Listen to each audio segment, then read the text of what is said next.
वैसे ऐसा पहली बार नहीं हुआ है जब अमेरिका ने किसी देश को और उनके नागरिकों को ऐसे मरने के लिए छोड़ दिया है।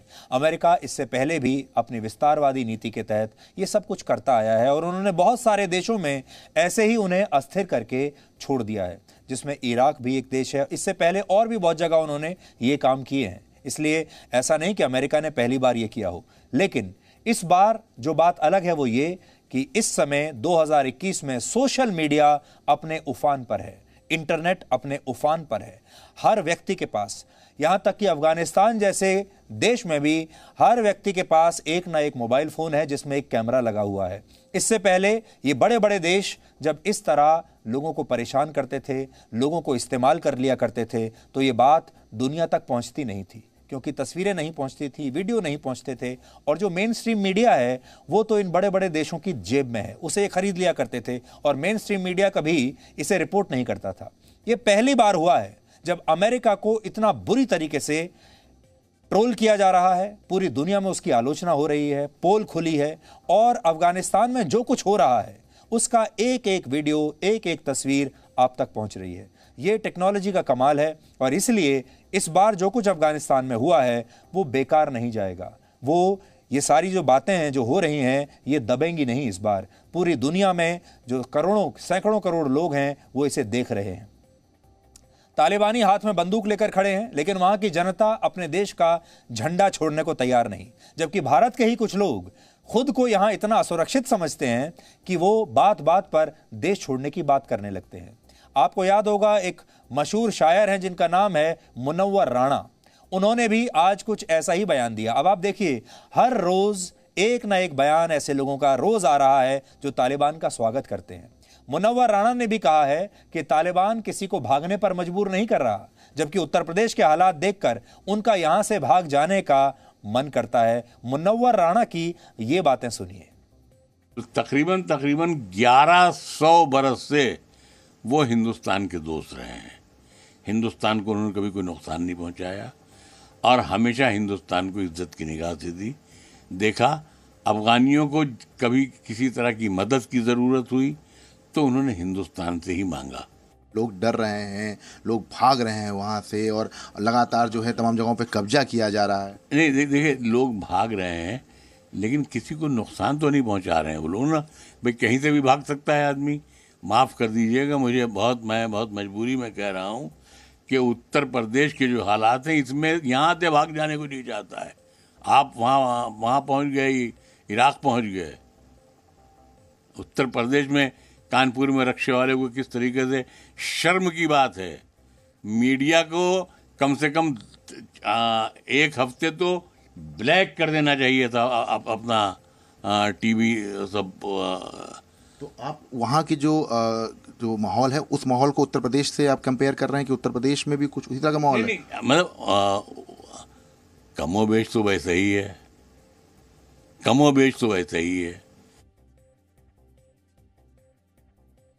तो ये साहब कह रहे हैं कि अफगानिस्तान का और उत्तर प्रदेश का माहौल एक जैसा है। ये साहब ये भी कह रहे हैं कि पिछले 1100 वर्षों में कभी भी किसी अफगानी ने भारत पर हमला नहीं किया, लेकिन सच ये है कि पिछले 1000 वर्षों में अफगानिस्तान से आए आक्रमणकारियों ने भारत पर कम से कम 33 बार हमले किए हैं। और इसका पूरा सच आज हम आपको बताने जा रहे हैं, बताएंगे आपको आज। अफगानियों को ना तो अंग्रेज कभी हरा पाए, अफगानियों को ना सोवियत संघ कभी हरा पाया और ना ही कभी अमेरिका हरा पाया। लेकिन क्या आप जानते हैं कि अफगानिस्तान के खूंखार लड़ाकों को एक बार नहीं बल्कि कई बार भारत के ही सिखों ने धूल चटाई थी। और इनमें महाराजा रणजीत सिंह भी शामिल थे, जिनकी पाकिस्तान के लाहौर में बनी एक प्रतिमा को अभी हाल ही में कल ही कुछ लोगों ने तोड़ दिया था। महाराजा रणजीत सिंह ने लाहौर को वर्ष 1799 में जीत लिया था। उस समय पूरे पंजाब प्रांत में अफगानियों और पश्तूनों का राज था। पाकिस्तान के जो कट्टरपंथी महाराजा रणजीत सिंह की प्रतिमा के टूटने पर खुश हो रहे हैं, उन्हें पता होना चाहिए कि अगर महाराजा रणजीत सिंह ना होते तो पाकिस्तान का एक बड़ा हिस्सा आज अफगानिस्तान में होता, क्योंकि आज के पाकिस्तान के एक बड़े हिस्से पर अफगानियों का कब्जा होता। महाराजा रणजीत सिंह और उनकी सेना ने अहमद शाह अब्दाली के बेटे शुजा शाह दुर्रानी को हराया था। अहमद शाह अब्दाली को ही आधुनिक अफगान साम्राज्य का संस्थापक माना जाता है। अहमद शाह अब्दाली एक समय में उस नादिर शाह का कमांडर हुआ करता था जिसने वर्ष 1739 में दिल्ली पर आक्रमण किया था और उसकी सेना ने दिल्ली के लाखों लोगों को मार डाला था।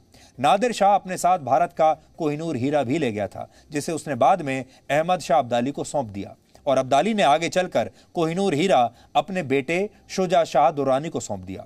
लेकिन जब महाराजा रणजीत सिंह शुजा शाह दुर्रानी को बंधक जब उन्होंने बना लिया तो उन्होंने उससे यह हीरा वापस ले लिया था और वो इस हीरे को पुरी के जगन्नाथ मंदिर को दान कर देना चाहते थे। लेकिन इससे पहले कि वो ऐसा करते, अंग्रेजों की नजर इस कोहिनूर पर पड़ गई और उन्होंने दुनिया के सबसे शानदार हीरे को अपने कब्जे में ले लिया। आज भी यह हीरा ब्रिटेन की महारानी के ताज में जड़ा हुआ है। महाराजा रणजीत सिंह ने खतरनाक अफगानियों से कई युद्ध लड़े। वर्ष 1813 में महाराजा रणजीत सिंह ने एटॉक की लड़ाई में भी अफगान हमलावरों को हराया था और इस जीत ने अफगानियों को भी हैरान कर दिया था, क्योंकि ये पहली बार था जब किसी भारतीय राजा ने अफगान हमलावरों को उन्हीं की जमीन पर शिकस्त दी।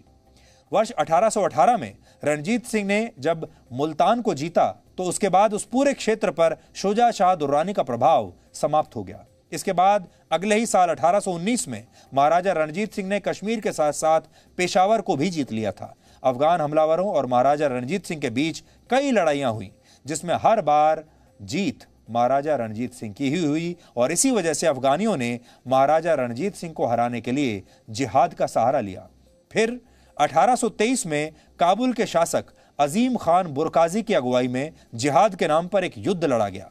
जिहाद के नाम पर और बहुत सारे मुस्लिम राजाओं की सेनाएं भी बुरकाजी के साथ आ गई, लेकिन काबुल नदी के पास हुए इस युद्ध में भी रणजीत सिंह की ही जीत हुई। ये इतिहास की बहुत सारी बातें हैं जो हो सकता है हमारे देश के लोगों को अभी तक ना पता हो, लेकिन हम धीरे धीरे डीएनए में हर बार आपको इस तरह की कोई ना कोई जानकारी आगे भी देते रहेंगे। Presenting B News app available on Google Play and App Store. Download it now.